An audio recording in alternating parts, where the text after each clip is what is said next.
네, 황주영 작가와 함께합니다. 어서 오세요. 예, 안녕하세요. 네, 오늘 준비한 이슈는요. 제이비도 라면 자주 드시죠? 저는 박스로 사놓고 먹고 있습니다. 네, 좀 그것도 종류별로. 그럼 많이 체감을 하실 것 같은데 네. 저가 어제 너무 더워갖고 오랜만에 비빔라면을 사 먹어야겠다 그런 생각을 했는데 맛있지. 네. 근데 제가 기억하는 가격이랑 이게 많이 다르더라고요. 저도 비빔라면 잘 만드는데 네, 나중에 한번 꼭 해주십시오. 싸게 드릴게.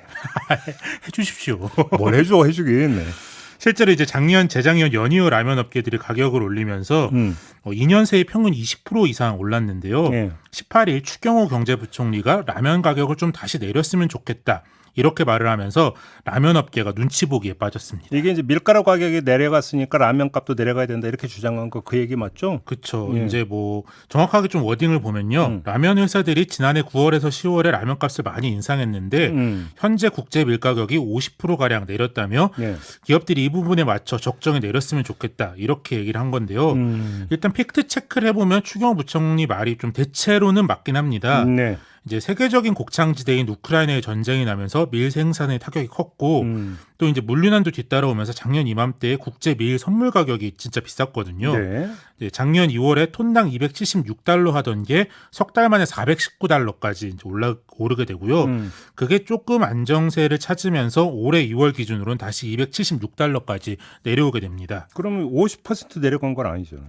이제 추 부총리가 50%가 내렸다 이렇게 표현해서 밀 가격이 반값이 됐다 이렇게 헷갈리는 수는 있는데요. 뭐 실제로 기사 댓글에도 그렇게 이해하신 분들이 많더라고요. 근데 그 정도는 아니고 150%가 됐던 밀 가격이 다시 100%가 됐다.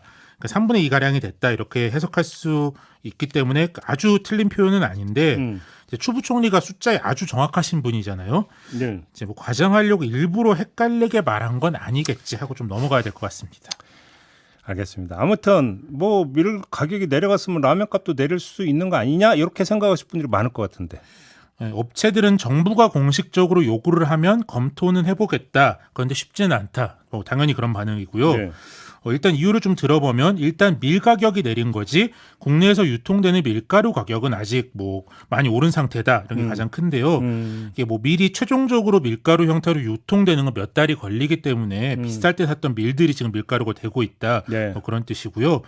또 그리고 여전히 평소 가격보다는 밀 원물 자체가 조금 내리긴 했지만 비싸고 또 전분, 설탕, 파묘 등 다른 원재료나 국내 물류비도 많이 오른 데다가 우크라이나 전쟁이 끝난 게 아니기 때문에 여전히 좀 불안정한 요소가 남아있다. 이런 이유들을 대고 있습니다.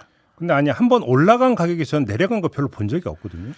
뭐 거의 그렇죠. 근데 뭐 아예 없진 않더라고요. 제가 조사를 좀 해보니까 2008년 금융 위기 때도 이제 밀이나 원자재 가격이 폭등을 했었잖아요. 네. 그때 라면 값을 평균 14% 정도 올린 적이 있었는데요. 이후 이제 밀값이 조금 떨어지면서 업체들이 2에서 7% 정도, 그러니까 20원에서 50원 정도를 다시 내린 적이 있습니다. 근데 뭐 결국 잔뜩 올리고 그때도 살짝 뭐 내리는 그런 제스처를 취했던 거죠. 휘발유 가격하고 비슷하군요. 그렇죠. 그렇죠. 네. 근데 아무튼 소비자 입장에서 뭐 내린다고 하면 뭐 좋긴 한데 어제 뉴스 보니까 라면 업체들은 주식은 일제히 내려갔다면서요. 그렇죠. 뭐 일제히 내려가면서 시장에서는 좀 이거 좀 악재로 받아들이고 있는 분위기인데요. 이제 업계에서는 라면이 대표 서민 음식이라는 특수성은 뭐 이해하는데 안 그래도 이게 얼마 안 남는데 라면값만 자꾸 표적을 삼느냐 그런 좀 불만들을 내고 있고요. 그래도 이제 정부 말을 안 따르게 되면 뭐 다른 불이익이 있지 않을까 뭐 그런 걱정을 해서 내리는 척을 좀 해야 되지 않나 그런 눈치 보기도 좀 이어지고 있습니다.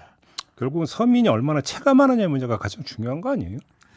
그렇죠. 뭐 저는 이제 대기업들의 고통 분담을 유도해내는 게 어떻게 보면 이제 고물가 시대를 넘기기 위한 정부의 뭐 하나의 정치 행위일 수는 있는데 얼마 전에도 우리가 통신사를 시켜서 뭐 요금을 깎아준다, 뭐 새 요금제를 만든다, 한참 생색을 뭐 기업도 내고 정부도 많이 냈었는데 네. 이게 지금 뭐 별로 체감을 해서 내가 통신비가 절약되고 있다 그런 느낌을 얘기하시는 분은 별로 없는 것 같아요. 이제 라면도 이제 정가는 조금 깎아주면서 뭐 대신 할인 행사를 줄인다거나 뭐 상대적으로 가격이 낮은 유통 채널 PB 상품 등을 올린다거나 하면 결국 이제 뭐 그게 그거고 생색내게 그칠 수도 있다 그런 얘기들이 벌써 나오고 있고요. 결국 이제 서민들의 이런저런 부담을 실질적으로 줄여준다기보다는 정부가 물가를 낮추려고 애쓰고 있다 그런 알리바이를 위해서 하는 소리 아닌가 뭐 그런 뭐 생각도 좀 들긴 합니다. 이제 결국 이제 정부가 좀 고물가 대응 노력을 보여주려면 정부가 직접 결정할 수 있는 영역부터 변화를 좀 보여야 될 텐데요. 추경호 부총리 논리를 그대로 가져오면 국제 에너지 가격이 좀 안정세를 취하고 있는데 왜 우리가 쓰는 전기료, 가스료는 다시 안 내리냐 그렇게 물어보면 추경호 부총리가 어떻게 답할지는 좀 궁금합니다. 황교안 작가는 지금 알리바이 얘기했는데 추경호 그 부총리 얘기는 정부가 나서긴 좀 그렇고 시민단체가 나섰으면 이렇게 얘기하더라고요. 뭐 그런 얘기도 했죠. 근데 이제 방송에 나와서 다 대놓고 얘기를 한 다음에 정부가 나서면 좀 그렇고 이 얘기가 뭔 의미가 있는 건지 잘 모르겠는데 아무튼 그렇더라고요. 네, 자 알겠습니다. 마무리하죠. 황도영 작가였습니다. 고맙습니다. 예, 감사합니다.